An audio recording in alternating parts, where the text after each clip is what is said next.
കന്യാകുമാരി മൂവാട്ടുകോണത്ത് മദ്യലഹരിയിൽ യുവാവ് വിദ്യാർത്ഥികളെ കാറിടിച്ചു തെറിപ്പിച്ചു.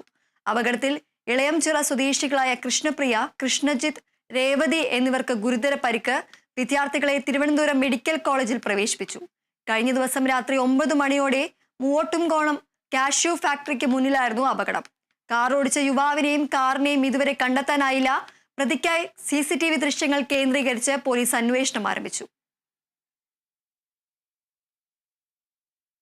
തനിച്ചു താമസിക്കുന്ന 60-കാരിയെ വീട്ടിൽ അതിക്രമിച്ചു കയറി പീഡിപ്പിക്കാൻ ശ്രമിച്ച സംഭവത്തിൽ വാളയാർ കേസിലെ പ്രതി പിടിയിൽ.